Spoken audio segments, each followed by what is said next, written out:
Okay, choir members, thank you very much. Thank you, officers, and thank you, members, and thank you, visitors, for having coming this morning.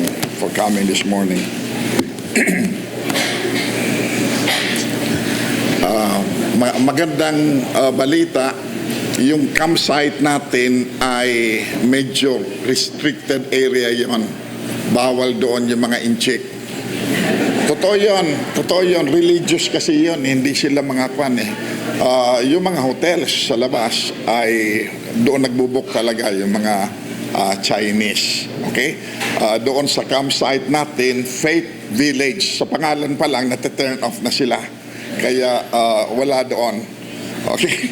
So, anyway, it's good to see all of you this morning, and it's just a blessing na tila'y maaga yung change ng weather natin, na medyo nag-uulan-ulan na, which is ang ulan ay much needed sa panahong ito na nagre-receive ang tubig sa ating mga dams, at ngayon ay sana'y ma-refill ng mga ulang ito na naganap at tuloy-tuloy na.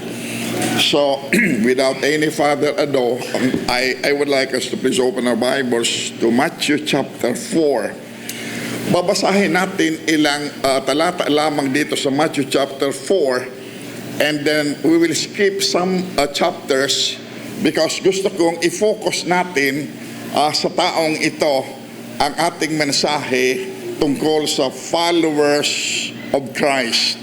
Okay? If you are a real Christian, okay, you are a follower of Christ. But it is sad indeed na mga Christians ngayon ay hindi na-identify o hindi na lalaman na sila ay mga followers of Christ. Followers, tagasunod. Tama ba? Tagasunod ni Kristo, kay Kristo. So, Matthew chapter 4, I would like us to please all stand up after the nice song, Blessed Assurance, as composed by a blind composer, a woman by the name, alam niyo yung blind woman na yan? Fanny Crosby. Pero hindi siya masayahin. Pangalan niya lang, Fanny, F-A-N-N-Y. Hindi iyo, ha? Okay? Serious siya sa kanyang buhay Kristiyano at ginamit ng gusto ng Panginoon. Okay? Verse 18 to verse 22 only. From here until isa pang talata, babasahin natin, doon natin hahanguin ang mensahe at bubuuin natin kung ano ang nais iparating sa atin ng Panginoon sa likod ng napakagandang panawagang ito at katayuan ito sa harap ng Diyos sa kapanahunan at sa walang hanggan. So, Matthew chapter 4 from verse 18 to verse 22. Okay? Dalawang nasa harap ko, Brother Mike and Brother James. Would you please grab a microphone each at pangunahan ninyo, sagot-sagutan. Ang bawat isa ay kanino man dito sa dalawang ito ma-identify. You follow them. Okay? Be a follower of either Mike or King James. Okay? Matthew. Followers, that's the message this morning, the title, Followers of Christ. Go ahead, Brother Mike. Matthew chapter 4 verse 18. And Jesus, walking by the Sea of Galilee, saw two brethren, Simon called Peter and Andrew his brother, casting a net into the sea, for they were fishers. Verse 19. And he said unto them, Follow me, and I will make you fishers of men. 20. And they straightway left their nets and followed him. Verse 21. And going on from thence, he saw other two brethren, James the son of Zebedee, and John his brother, in a ship with Zebedee their father, mending their nets, and he called them. 22. And they immediately left the ship and their father and followed him. Verse 20. Chapter 9, verse 9. Chapter 9, verse 9. Okay. Matthew chapter 9, verse 9. And as Jesus passed forth from thence, he saw a man named Matthew sitting in the seat of custom, and he said unto him, Follow me. And he arose and followed him. You did not follow the public readers? Okay. Anyway, it's good to have you here this morning, and let's look to the Lord in prayer. Father, we thank you sa araw na ito na kung saan ay inaalaala namin ang pagkabuhay na maguli ng aming Panginoong Kristo mula sa libingan. At salamat, Panginoon, na siya ay pagkatapos na ang gawain at mission niya dito ay natapos, siya ay bumalik sa langit, at bago umalis, nangako sa amin na kung siya ay aalis, siya ay babalik na maguli upang kunin kami kung saan siya naroon, doon rin naman kami, Panginoon. Maraming salamat po sa buhay na pangakong ito at pag-asa ng bawat isa na mga tagasunod ng Panginoong Kristo at mga anak ng Diyos. Pagpalain niyo po, Panginoon, na mga kapatirang sa sandaling ito ay nasa kanilang banig ng karamdaman, lalo na, Panginoon, ang kapatid na Henry, who is hanging between life and death, na kung saan ang cancer ay laganap na, nag-metastasize na sa kanyang buong katawan hanggang sa kanyang brain. At dalangin ko, Panginoon, na kaya nga siya inuwi na sapagkat wala nang magagawa, at sa bahay na lang siya sa mga nalalabing mga araw na at the most 2 weeks binigay ng doktor, and he has sunk physically, na kung saan ay matinding pangangayayat na ang makikita sa kanyang katawan.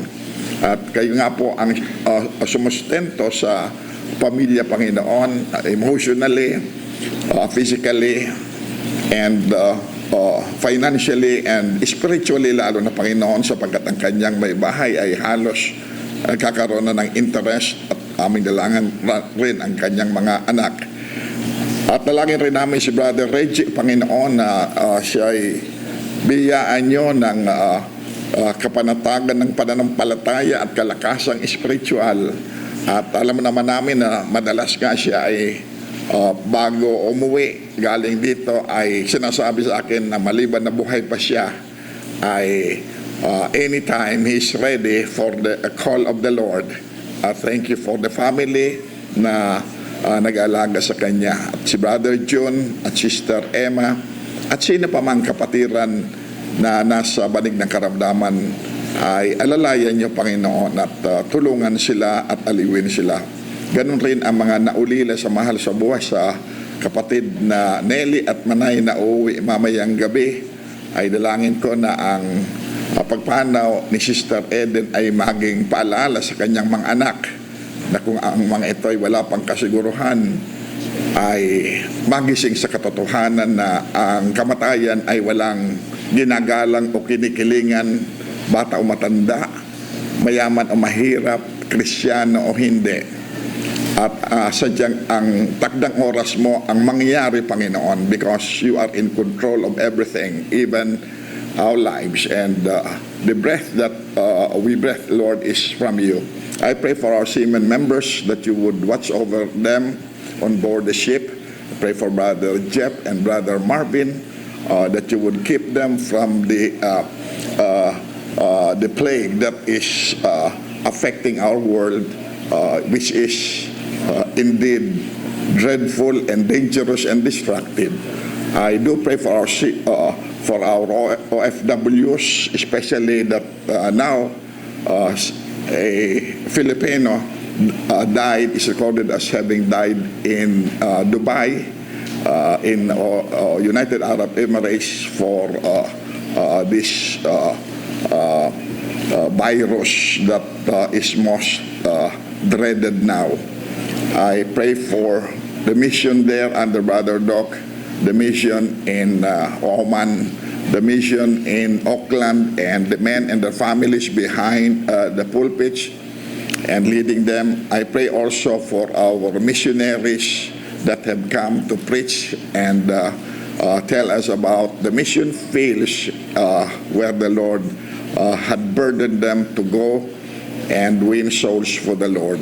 And we thank you for the missions that we have locally, as well as we pray for our OFWs in various parts of the world, especially those in the Middle East, tulungan niyo po, Panginoon, at ingatan ang mga ito sa anumang makaramdaman o physical na kapahamakan, si Brother Lito, si Sister Ching, at ang hindi pa namin maalala, Panginoon, mga kapatiran, at mga mahal sa buhay ng mga narito na kung hindi paligtas, Panginoon, tila yung mga pangyayari sa buong sanglibutan ay paalaala na sa amin na sa anumang sandali, bigla na lamang ang Panginoon darating, at ang lahat ng mga nangyari ngayon ay more than 101 times na mamamultiply, intensified and magnified.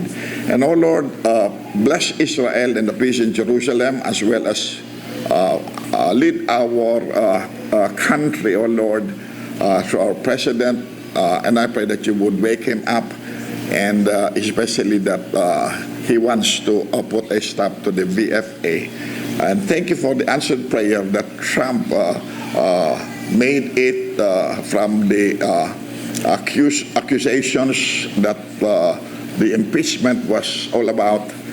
And I pray, Father, that you would even bless each one of us, especially those that name it the name of Christ, that we would indeed manifest the shining light in us, and that others might be drawn to the Lord. Bless the coming 200th anniversary of the PMMA under Commodore Joel Abutal. I pray for our coming camp and our coming anniversary. And Lord, kung ano man ang problema ng bawat isang narito, tulungan niyo sila, Panginoon, na malampasan nila ito, anumang pagsubok, sapagkat nasa iyong kamay ang lahat ng kasagutan, at hawak niyo ang lahat ng bagay. Ang lahat ay magpupuri sa inyo at sinasabi, Amen. In Jesus' name I pray, Amen. Thank you. You may please be seated. Followers of Christ. Kaya na tamang nakaupo dito si, whether you believe it or not, you and I are following someone dito sa mundong ito. But the best fellowship is following the Lord Jesus Christ, following God, sapagkat hindi kayo ililigaw ng ating Panginoon. Marami ngayong sumusunod sa mga leaders na sila ay nailalayo sa katotohanan at nailalayo sa Panginoon, at iba-iba pang mga kaparaanan upang ang mga anak ng Diyos ay mailigaw ng landas. Let us not allow this. Nung camp natin, hindi ko ito makakalimutan, it was most enjoyable. Nung camp natin, doon sa Los Baños, na we were beside the mountain, di ba? Na kung saan, si Brother Mike sa mga campers ay siya ay nagpadulas doon sa slide, sa swimming pool, and then nagpadulas lang doon. He ended in the hospital sapagkat tumama yung kanyang ulo, whatever object, ay medyo mahaba-haba yung sugat at tinahi siya. But one thing in particular I remember about that camp, ay in that camp ay ginawa ang isang laro na ito ay follow the leader. Sino na nakaalaala noon na blindfolded ang lahat at saka yung leader lang ang nag-guide, and after this tawanan at saya-saya ay kahit saan silang ginagapang lahat, at some came out bruised, na may mga sugatan, etc. Although it was light lang, pero it was what we call as follow the leader. Okay? So, sino sa inyo nasa camp na yon? Okay? So, we were received well and we were fed well by those that catered to us doon sa lugar na yon. So, sa umagang ito ay ang ating mensahe is followers of Christ. Mamayang hapon ay ang mensahe ay ito'y may kaugnayan sa paanong lulunukin natin ang bitter pill ng buhay. In other words, the bittersweet life of the believer. Bittersweet life of the believer. So anyway, let's leave that mamayang hapon. Ipanalangin rin naman pala natin yung ating prayer partners at saka yung 4 na kapatirang sumunod sa Panginoon ng isang linggo sa tubig ng bautismo, at ang kapatid na siguro siya ay umalis na wherever she goes, she is a missionary for the Lord in telling others kung ano ang ginawa ng Panginoon sa kanyang buhay and what the Lord means to her. Okay, Sister Princess, taga church namin rin sa Legazpi, sa Bible Baptist Church sa Legazpi, Princess Gonzales. Nakalis na ba, Sister Vicky?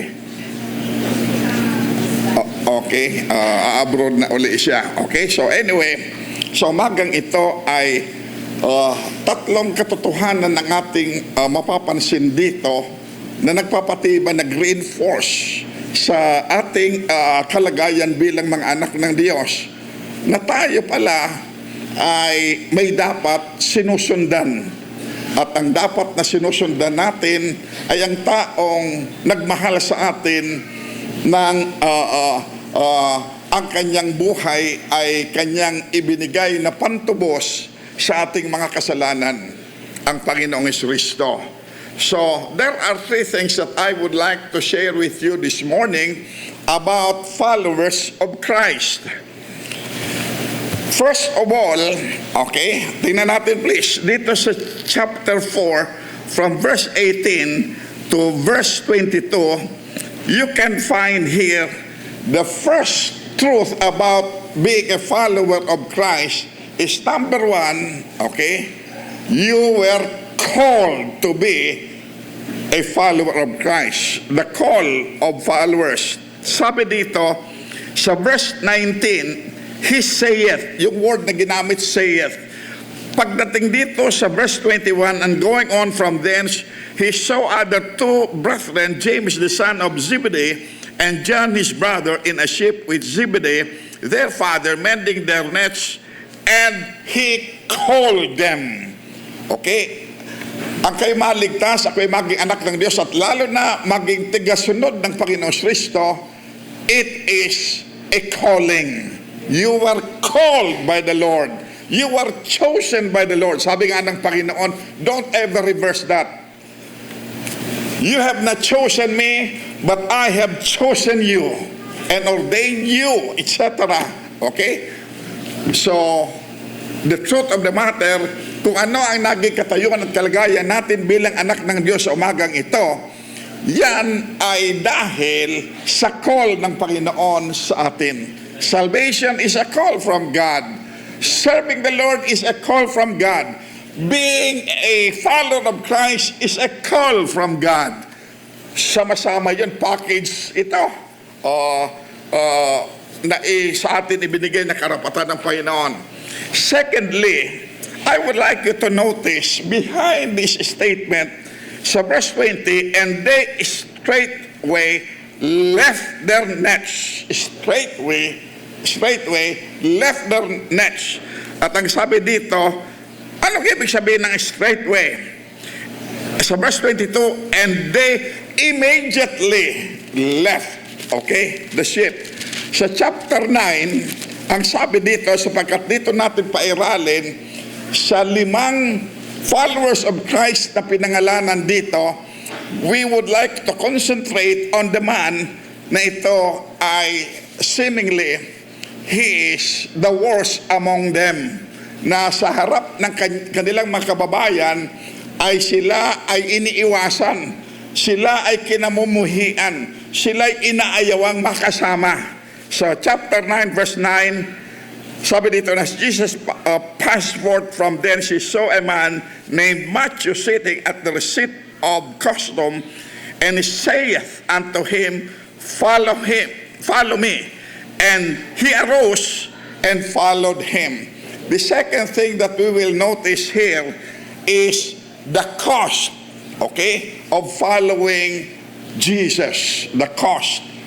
And third, I would like us to notice dito na nung sila immediate, prompt ang kanilang response sa calling ng Panginoon, at iniwanan nila ang kanilang mga gawain at kinaroroonan, at mas higit na pinahalagahan nila ang panawagan at pagsunod sa Panginoon. And third, I would like us to notice the change in following Christ. There is a change. Dito sa kanila, there was a change sa kanilang mga gawain.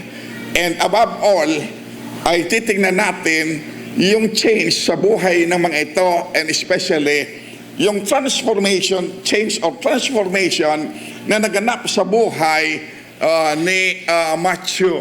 Okay? So, ang tatlong bagay na ito ay makikita natin sa loob ng mga talatang binasa sa ating harapan at siguro'y inyong sinundan. So, first, the call to follow. Second, the cost to follow. It will cost you. It will always cost to follow Jesus.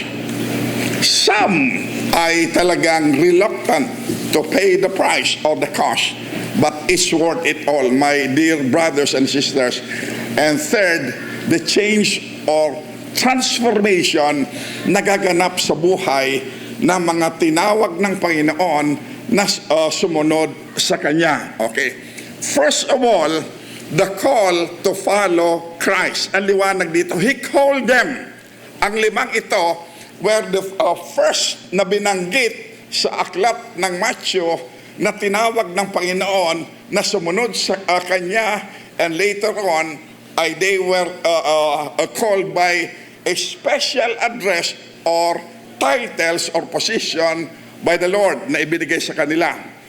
Ang salitang follow ay kung ito'y susuriin natin ay 70 times na ito ay binabanggit dito sa New Testament, just in the four gospel na Matthew, Mark, Luke, and John. In the four gospels na ito, although there's only one gospel, but since these are individual gospels, isinulat from different perspective or view ng manunulat na ito, ay 70 times na ito ay binanggit sa apat na itong mga manunulat ng Ebanghelyo. At ang salitang follow ay ito ay nanggaling sa salitang akolotheo.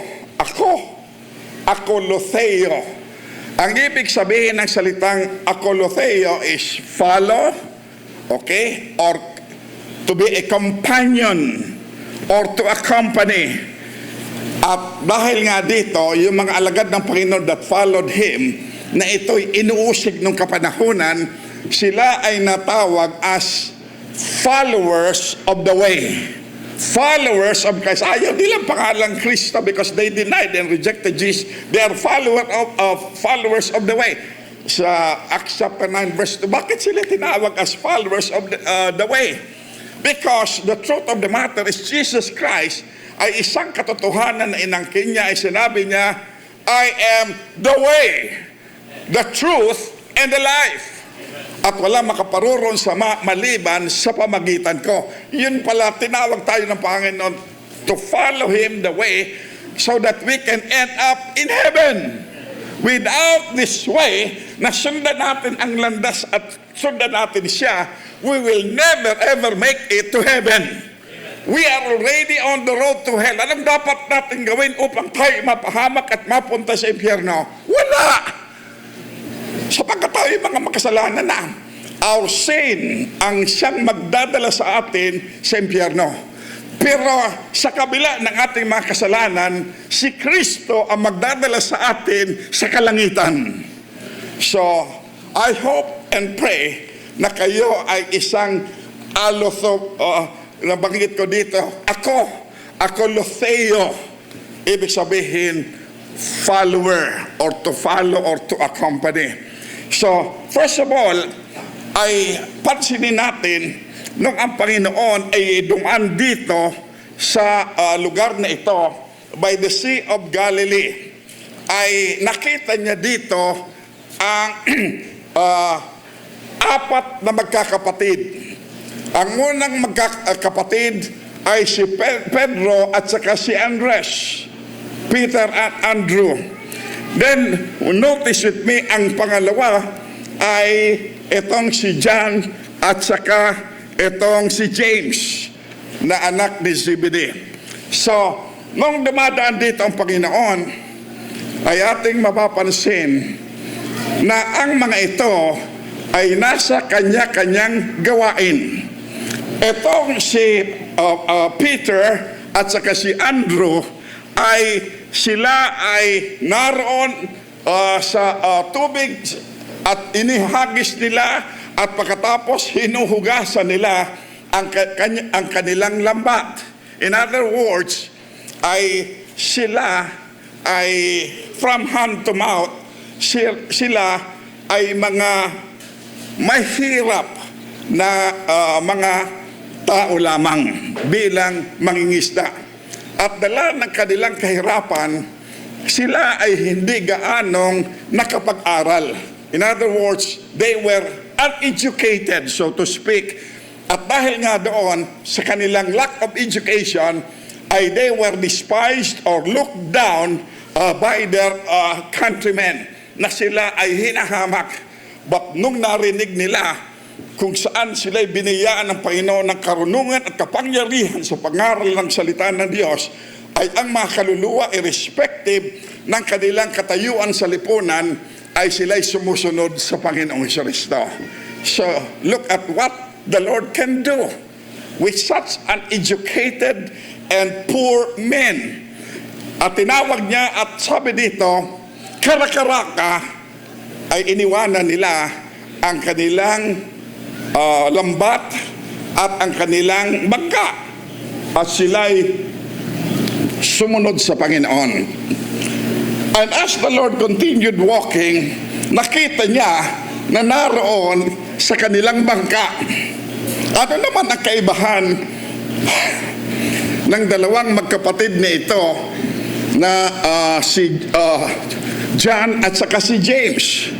Kung mahirap ang unang dalawang magkapatid na si Peter at Andrew, eto naman si John at saka James ay nakasakay sa sarili nilang lansya o bangka na sila ay may mga tauhan. In other words, may kaya sila. May mga tauhan silang sinusupervise nila sa kanilang pamamalakaya at naging kabahagi ng kanilang kinikita pagkatapos ng maiahon ang lambat at ang mga huli ay ito ay may pagbili. In other words, mayaman at saka mahirap. So ating mapapansin na isang bagay ng tinawag ng Panginoon ito sa kanilang mga gawain, one thing I notice ay ang Panginoon ay tinatawag ang mga taong ito ay mga busy sa anumang gawain o trabaho nila. God has no place sa mga taong tamad. As a matter of fact, ay kinukondena sa Biblia ang katamaran. So, kaya nga sabi na, narinig ko, ay, sa akin blessing ako, wala akong trabaho. Blessing ka, wala kang trabaho. Blessing kasi pag wala kang trabaho, hindi ka mapapagod.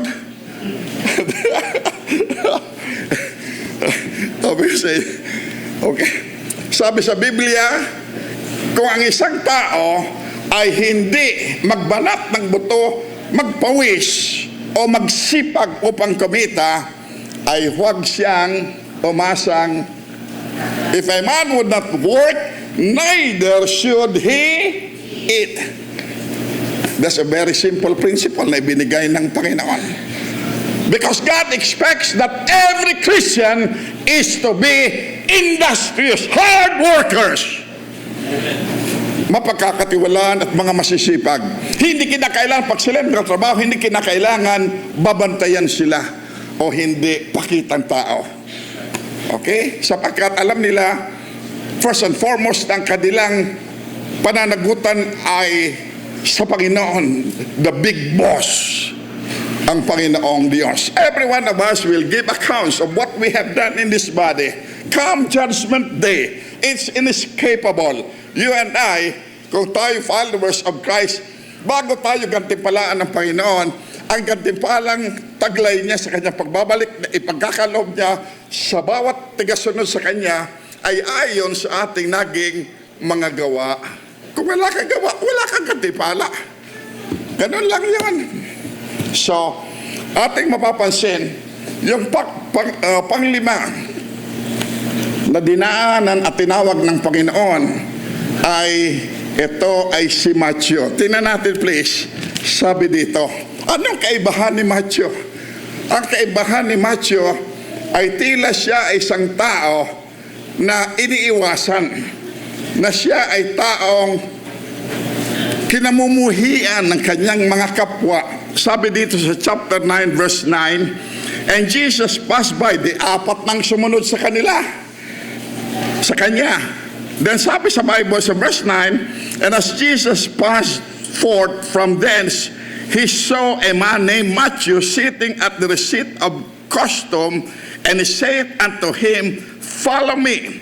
And he arose and followed him. Anong kaibahan ni Matthew?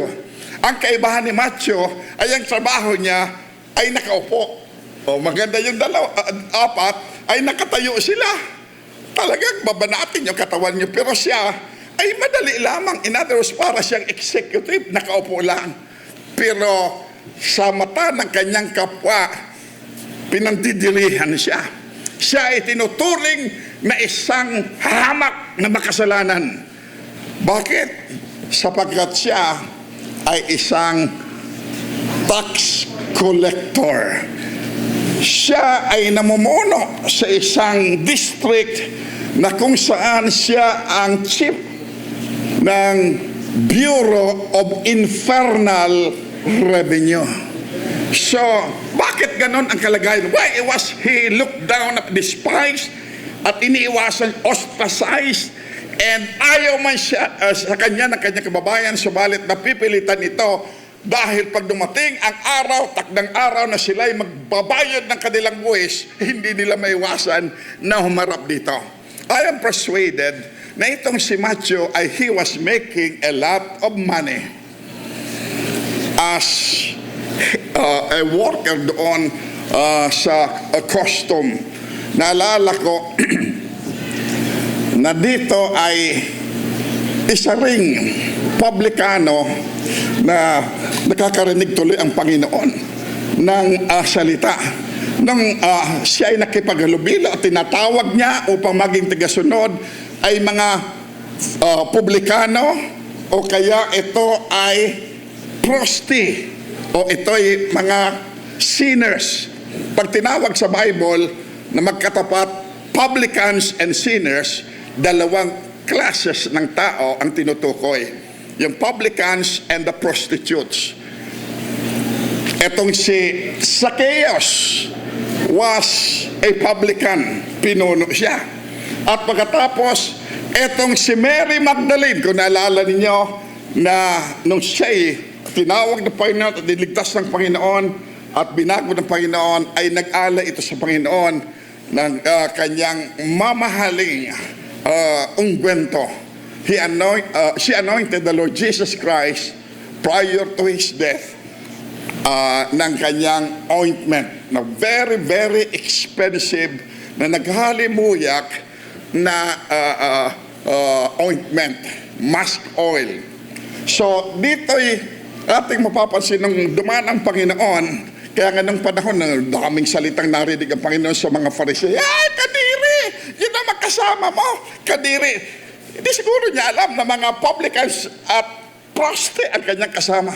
Incidentally, kahapon lumabas na naman sa news, pang ilang grade na ito ng ating PNP, na mga prostitution deaths sa mga klaseng hotels, ang mga maintainers ay mga Chinese.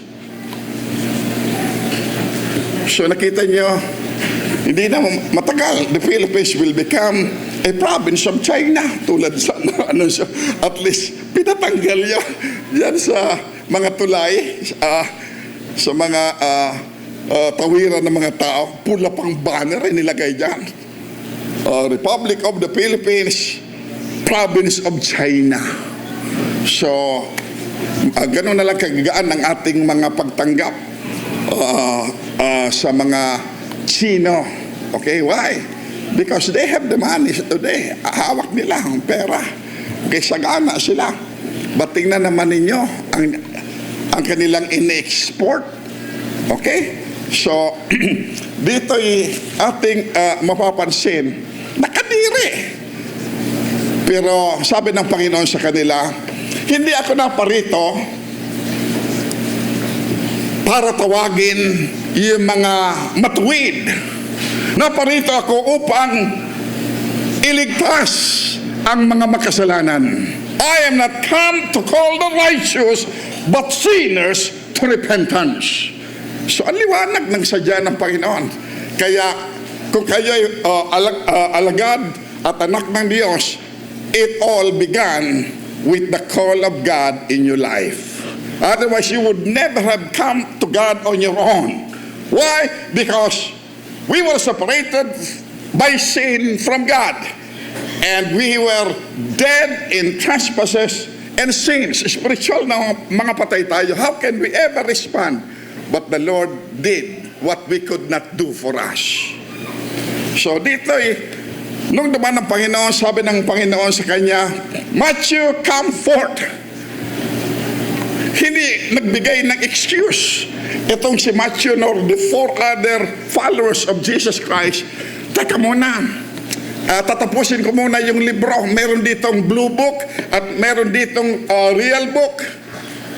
Kaya tatapusin ko muna ito at isara ko. Pag natapos ko na ito, saka ako susunod sa inyo. Saka ako susunod sa iyo, Panginoon. Alam niyo ang katotohanan dito? Nung tinawag sila ng Panginoon, tila'y nakakabighan ang panahon. It was just a magnetic personal call na hindi nila maiwasan So, kusang loob na sila ay sumunod sa Panginoon. So, iba-ibang backgrounds ay sila ay sumunod sa Panginoon. Alam nyo, I would like you to notice this. Please don't give yourself too much importance. Ang ganda ng kahapon yata yon na Daily Bread. Mag-ingat kayo sa being proud. Alam nyo, the way I look at the calls of the Lord upon these followers, at including you, the Lord did not call them for what they can do to the Lord. Hindi sila tinawag ng Panginoon dahil sa anumang magagawa nila sa Panginoon. Lahat kaya ng Panginoon Tinawag sila ng Panginoon para maipakita sa nila kung ano ang magagawa ng Panginoon para sa kanila at sa pamagitan nila. The Lord did not call them for what the Lord could get out of them. The Lord called them for what He could do for them and what He can do through them. Our instrumentality. You were saved because somebody cared enough and somebody was a follower of Jesus Christ. Alam ba ninyo, natatandaan ba niyo kung sino ang kasangkapang ginamit ng Panginoon upang kayo ay makasunod sa Panginoon? Do you ever thank God? Sa akin hanggang ako'y nabubuhay ay di ko makakalimutan itong mag-asawang ito. Pastor and Mrs. Lloyd Baker. Mrs. Baker is now in glory and Pastor Baker he's following suit at wala na sa ministry, fully retired at nasa isang parang home for the aged, caring, pinapaabot sa kanya ng compassion home for the aged na ito, ina-assist siya. Okay, because nawawala na siya, makakalimutin na siya, sort of dementia. So dito yung ating mapapansin, tandaan ninyo yan. The only important thing and matter in your life is not your wealth. It's not your profession. It's not your favor, whatever na maaaring ipagmamalaki natin. Isipin mo, lahat naman yun galing sa Panginoon eh. Nagmamalaki ka, parang ikaw, you are the captain of your own soul. And what you have is all of and from the Lord. Tanda natin yan. Utang natin lahat sa Panginoon at pagbibigyan sulit natin yan sa Panginoon.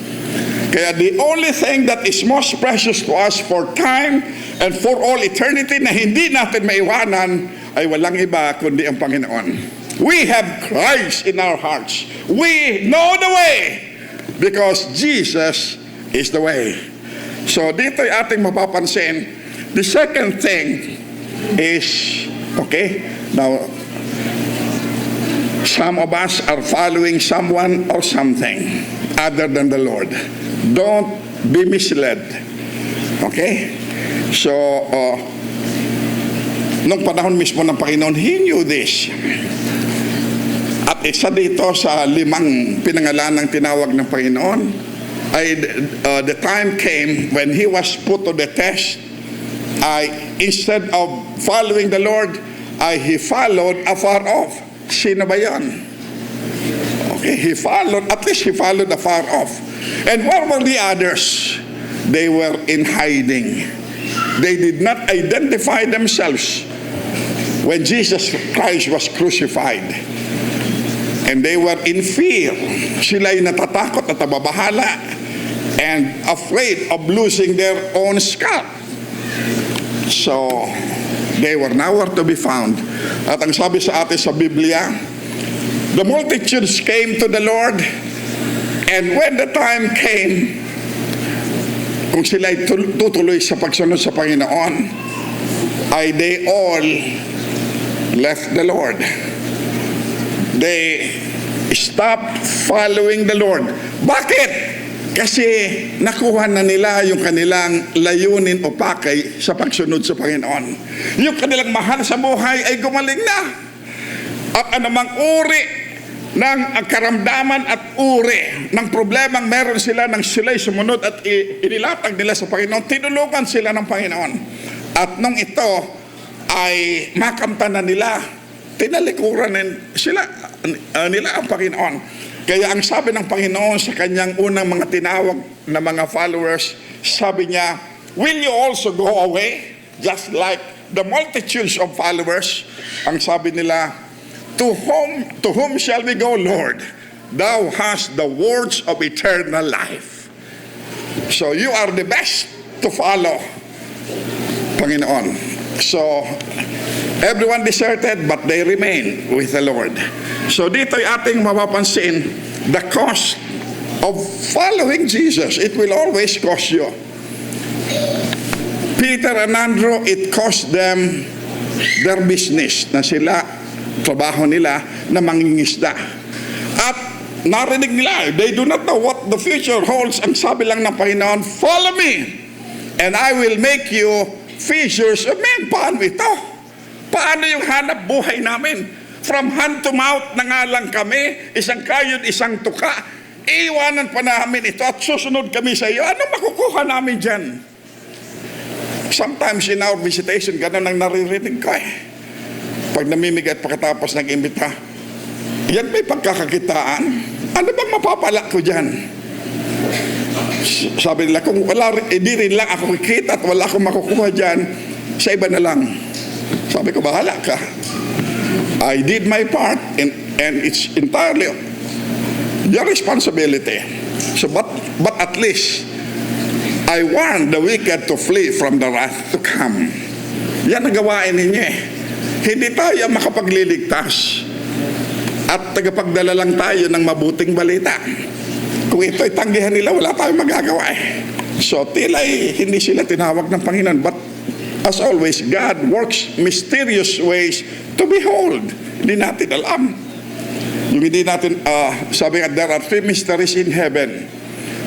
The first mystery is, pagdating natin sa langit, titingnan mo, hanapin mo, yung tila akala mo dito sa lupa, kapatiran, mga members ng Calvary, yun ang unang titingnan ko eh. Naku, wala dito. Naiwanan siya. Bye-bye. Hindi na tayo makikita kailanman forever na kayo mapapahamak. You are doomed and damned for all eternity. kayo naiwanan. Kaya mga members ng Calvary, dobleng parusa kayo pag kayo'y maiwanan sa pagbabalik ng Panginoon. Second mystery sa langit ay mystery na hindi mo inaasa. Oh, nabigyan kita ng drug. Na-witness na nakausap lang kila. Di ko sukat akalain, ikaw din pa yung naging follower ng Panginoon. Sabi niya, thank you, brother. So, maganda yon. And third mystery, I will be in heaven. I do not deserve heaven, not one bit, but I'll be there. Will you be in heaven? Amen. Okay. So, dito ay isang mabuting balita yan. Kaya yung mga paalala ito sa mga members ng Calvary Baptist Church, kung hindi kayo tunay na ligtas, hindi kayo tunay na anak ng Diyos, hindi kayo tagasunod ng Panginoong Kristo, ay dobling parusa sa inyong mga maiwanan. At galon-galon mang luha na umiyak ka, hindi mo na mababago ang lahat. Nagsara na sa iyo ang pintuan ng biyaya, hindi ka na pwedeng maligtas sa panahon ng tribulation period. Yan ay masusumpungan sa 2 Timothy chapter 2 verse 10 to 12. You are doomed. It's going to be forever too late for you. Kaya while we have the opportunity, okay, sabi ng inawit ng ating mga young ladies, ay we have to touch the world. But be sure, insulated tayo. We don't go for isolation, but we have to be insulated. We are in the world, but not of the world. So, ang sabi dito, they immediately followed the Lord. Alam nyo, obedience is to be prompt. And disobedience to delay is always a sin. And Christians, some people, and some followers of the Lord, they could not respond to the Lord to follow Him through for some reasons.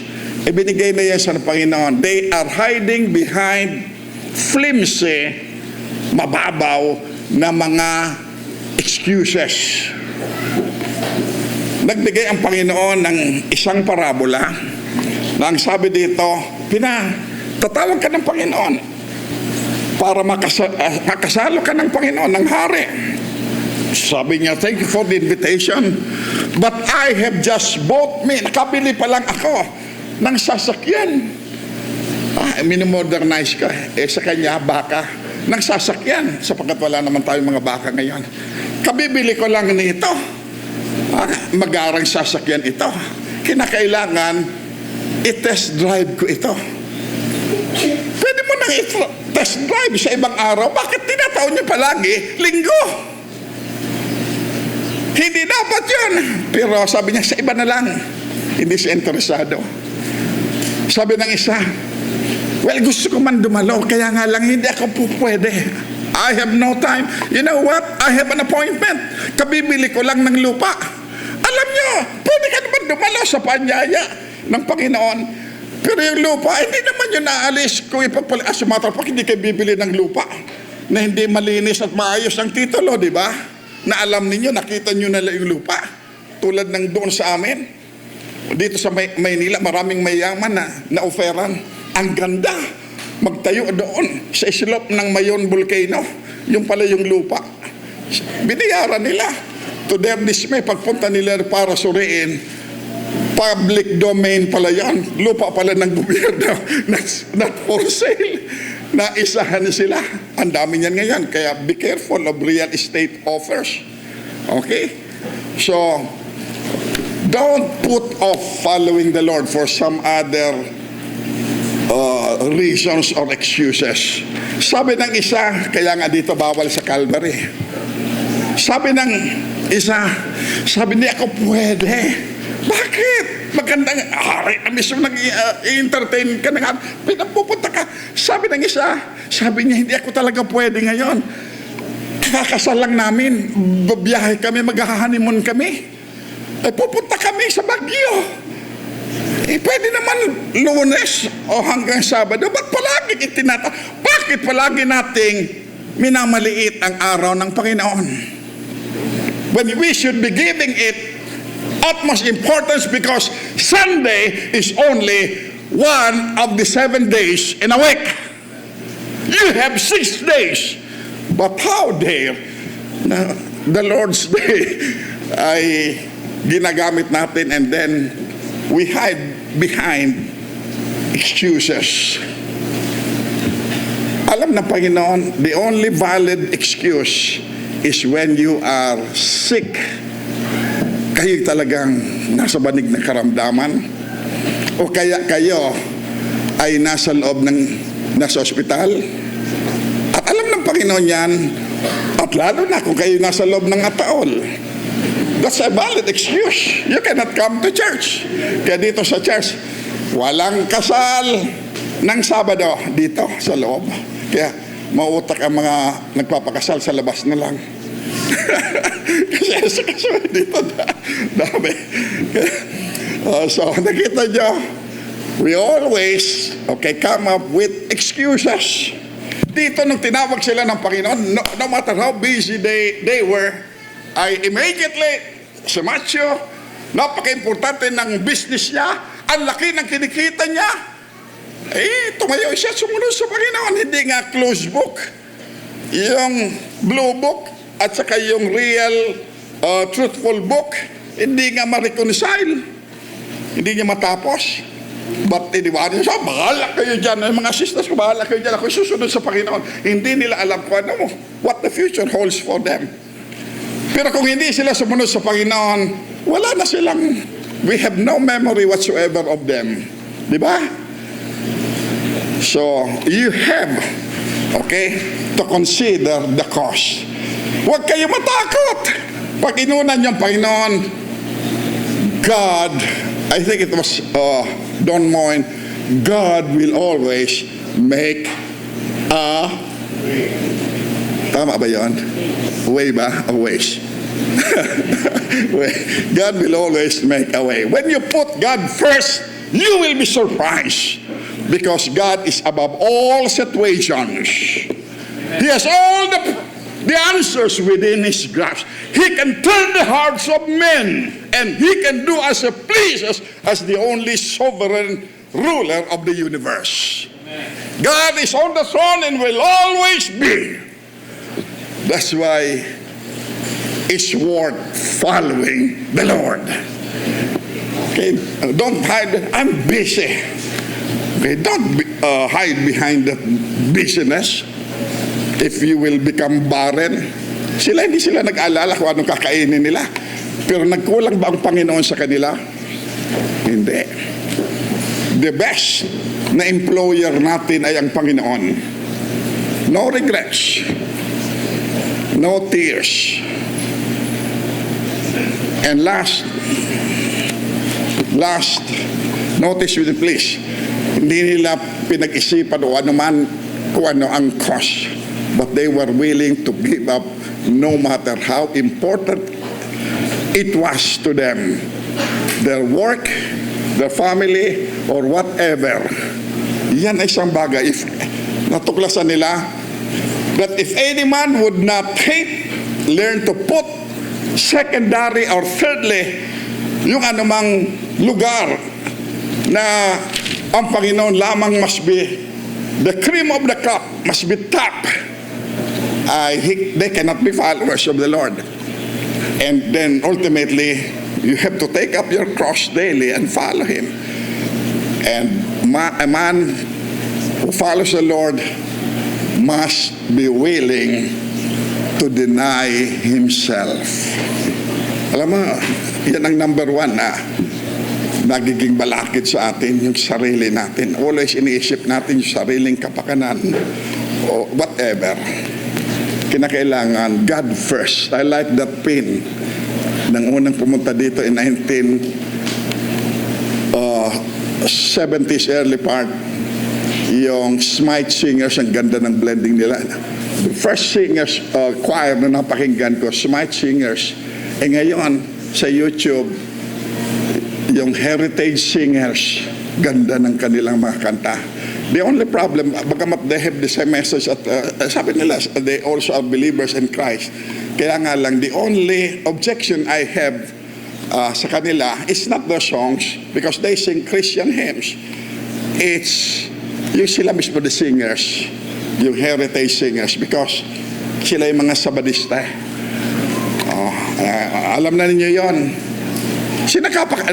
Nakapakinig na ng heritage singers. Sabadista yon.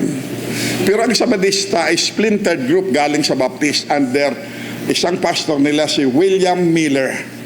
Na sabi niya, nagkamali ako ng date computation or calendar computation.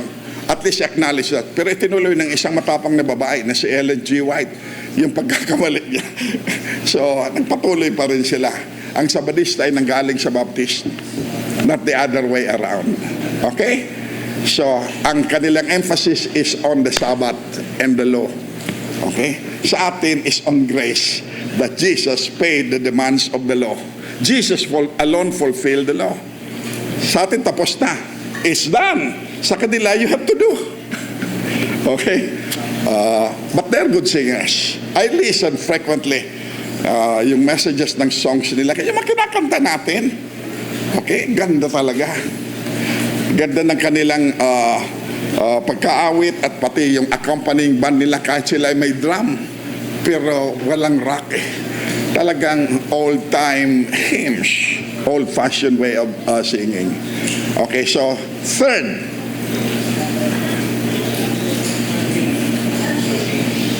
Tama ba yun? 10 to 12 na. The third point is 10 to 12 na. Is the change. Okay? And following the Lord. Let's focus on the man. Pag sinabi kong change, sinabi naman sa Bible talaga, if any man be in Christ, he is an alien. Tama ba yun?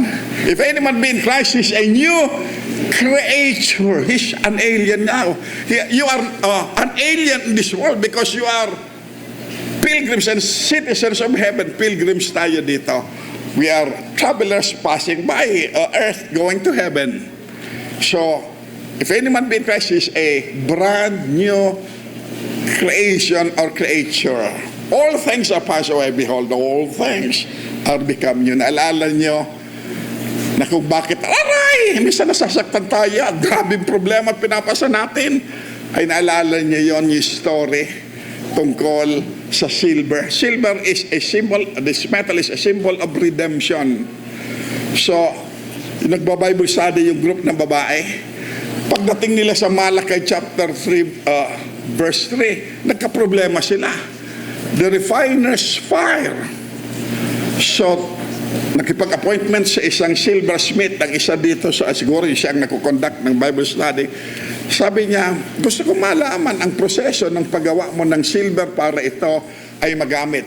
Kung kayo'y, incidentally, kung kayo'y magsiselebrate ng 25 years ng marriage ninyo, that's silver anniversary. Okay? So, nung naroon siya, tininan niya yung proseso ng ginagawa, yung silver, yung mga trays at lahat ng magagawa ng out of this metal ng silversmith. Ito ay nakaupo at pagkatapos pinagmamasdan niyang mismo yung metal na doon ay tinutunaw at binabago yung anyo ng apoy. It was the fire. Yung intensity ng fire, yung init ng apoy ay matindi. At pagkatapos, sabi ng babae, sabi niya, sir, okay, talaga bang pag ginagawa niyo yan, na para maging silver at finished product ay nakaupo lang kayo? Oo. Totoo ba yan na talaga kinakailangan bantayan yung maigi yung ginagawa niyo? Ay talaga. Sabi niya, paano niyo naman nalaman kung dapat hanguin na ito at ito ay maayos na ang silver? Sabi niya, hanggat hindi ko nakikita ang anino ng aking mukha sa silver, kasi yun ang unang ginagamit na salamin ng panahon na wala pa yung glass, yung mga silver. Habang hindi ka pa nakikita yan, kinakailang init, darang ko yan, at pagkatapos lihain ko yan. Kaya kung kayo dumadaan dito, sa init ng apoy ng pagsubok, at pagkatapos nililiha pa kayo, o kaya pinupukpuk pa kayo, at lahat ng naradas, oy, gabi, aangal na kayo. But the Lord has a purpose for that. Okay, so that you would come out conformed into the image of Christ. Remember Romans chapter 8, verse 28 and verse 29, that we might be conformed to the image of Christ. So dito, si Matthew, nung tinawag siya, ang ganda-ganda ng buhay niya. Sabi niya, Panginoon, antayin mo munang mag-senior citizen ako at mag-retire ako. At least may tiyak akong pagsunod sa iyo, may tiyak akong pensyon. Sabi ng Panginoon, let the dead bury the dead. Sabi niya, hindi ko kailangan na mag-retire ka. Kaya kitang suportahan. Kaya kita. Nabigyan pa ng kagalakan sa kabila nang iiwanan mo ang trabaho mo. Because you will be serving a risen Savior who's in the world today. I know that He is living. Whatever men may say, that's good enough for me. Sabi ko, hindi ni Matthew. So, come, follow me. Sabi ni Lord, yeah. At alam niyo kung bakit sila kinamumuhian, ang ganda-ganda, kumikita ng gusto. Kasi itong mga publikanong, itong mga officers, nag-buwis, kuha ng buwis para sa Roma, ay higit doon sa natatakdang dapat nabayaran, ay dinadagdagan nila ng interest ito. At kung gusto nila makipag-ayos, under the table, ano ba yan? Usapan natin yan. Magbabayad ka ng 1,000. O sige, gawin na lang natin yan. 500. Pero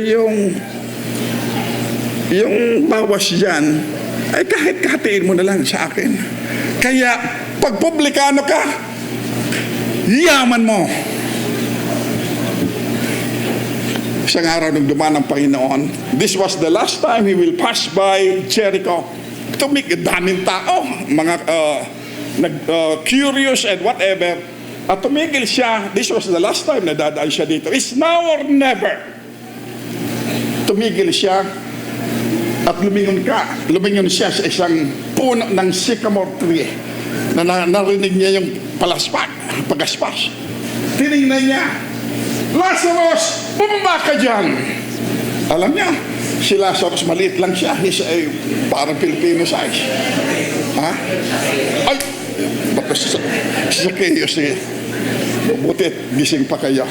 Inantok na kasi ako At least, si Zacchaeus, hindi lang siya bumaba, dahan-dahan nag-iingat. Alam niyo, maliit man siya, lumundag siya. Sabi niya, mahalaga itong tumawag sa akin. So, come down and follow me. O sabi niya, Panginoon, welcome ka. Tana, Panginoon, open house ako ngayon. At lahat, paghandaan natin ito, susunod na akong lubusan sa iyo. At Panginoon, sa pagsunod ko sa iyo, sino man agrabyado ko? Sino ba ang na-overcharge ko sa singil? Dahilan para ako yumaman. Makailang ulit kong isusuli ito sa kanila plus interest kahit walang matira sa akin maliban sa iyo. Wow. Question, ilang percent of, ilang fold ba yung isusuli niya? Ha? Any higher? Others? Ilang beses? 4. So, walang alilangan na siya. Ay hindi bale maghirap na siya basta malinis ang kanyang konsyensya at siya'y sumunod sa Panginoon. Kung inyong mga trabaho ay lugar na ito'y naging balaki sa inyo at ng Panginoon at kayo dinadala sa isang hindi maayos na buhay Kristiyano, is worth quitting. Dishonest is corruption. Turn your backs upon it. Kung hindi ito maglalapit sa inyo sa Panginoon. Do you get what I'm saying? Entiende? Okay. Okay? Pag hindi marangal at makadiyos, at ito'y sumisira sa iyong patuto bilang anak ng Diyos, it's time, tulad ng mga alagad nito, tumayo sila at sumunod sa Panginoon. No matter what the cost is, Lord. And then, ganda nito nung sumunod, si Matthew. Sabi niya, alam niyo nangyari. Nung siya'y sumunod, binigyan siya ng espesyal na karapatan ng Panginoon na maging exclusive member of the quorum of the 12 apostles. And more than that, he was stopped by the Lord. Kaya sa tingin ko, ito si Matthew, sumunod karaka sa Panginoon. Alam niyo bakit? Now he was able not only to be an apostle, but an author of the first book among the Gospels. And in his book na binubuo ng 28 chapters, the only theme that he had here is, sabi niya, here is Jesus Christ, the King of Kings and the Lord of Lords. Yan ang tema niya. And so the King is worth, and he deserves our following. And may the Lord impress this truth sa bawat isa atin, that we have to follow the Lord at all cost. Put Him first. May God help and bless us to overflowing. Father, thank you for everyone present this morning. I know time is ticking fast, but it's the Lord's day. And I hope and pray that everyone would understand. And thank you, Lord, for extending us that call. Thank you that most of us here ay hindi kami nag-alinlangan sa cost ng pagsunod sa inyo. Some are living from a distance, and some are working hectic, and yet minarapat nilang makarating. And because we follow the King, and He is coming back again. Thank you, Lord, for making us what we are today, all by grace and for your glory. Before I close in prayer and we go to our respective homes to enjoy our sumptuous meals that have been prepared, or go to rest house, how closely are you following the Lord? Thou shalt love the Lord with all thy heart, with all thy soul, yea, with everything that you have. Do you really consider this cost? Na mas mahalaga siya kaysa kanino man at sa ano pa man. Lahat may iwanan lang, pero siya hanggang sa kabila. Taglay natin at naway walang mapahiya sa atin na hindi tayo lubusang sumunod kay Kristo. If you are out of tune and out of touch, if you are going astray, o kayo'y nanlalamig, it's time to make up with the Lord. Follow Him again. Pick up the pieces and follow Him. Our Father, we close the service with thanksgiving that you have blessed us and that you called us to be followers of the greatest leader of all time. And more than that, He is our God, our Savior, and our all. At salamat na kami ay tinawag ninyo, Panginoon. At ngayon ay lubusan kaming at handang susunod sa iyo ng walang alinlangan. Tulungan niyo nga po kami, Panginoon. Before I close in prayer, maybe you are here this morning and you can sense that call sa buhay ninyo ng Panginoon. Don't let anyone or anything come between that. Make it a point, Lord, you will be Lord. Much as I love my family, if sila ang magpipigil sa akin, the Lord will come first. Ikaw, Panginoon, ang aking susundin. Anything that may take the place of the Lord ay secondary sa akin, the Lord will be first. I know and understand what it costs to to follow Jesus. As a matter of fact, He's the best lover of your soul that loved you then, now, and forever. Hindi ka niya iiwanan at tatalikuran. Please pray for me, Pastor. Alam ng Panginoon ang anong pinagdaraanan ko ngayon. Sa pagsunod ko sa Panginoon, ang dami-daming mga balakid, ang dami-daming mga problema, ang dami-daming namamagitan, Panginoon. But thank God, at least sa araw dito ay pinalalahanan mo ako. You are the best to follow. You deserve it. You are worth it all for time and for all eternity. Before I close in prayer, let me pray for you. Whatever it is in your heart, I would lift it up before the Lord. Pag ako'y nakipag-usap sa Panginoon, one-on-one, please pray for me, Pastor. Yes, God bless and encourage you. Yes, brother, God bless you. Yes, God bless you. Father, we entrust you with each one here today. We thank you especially for those whose hearts you have moved and for the tears that were shed because we have been broken by your Spirit. And thank you for each uplifted hand. And I pray that you would fill us with the sweetness of the companionship of the Christ who loved us and gave himself for us. I lift up my brothers and my sisters here today, and may you be glorified as we rearrange our priorities in life and put God first no matter what the cost may be.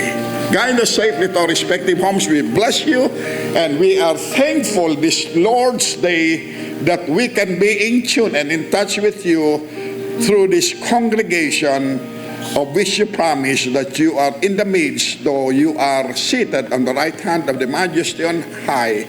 But we have the other side of Jesus in the person of the Holy Spirit.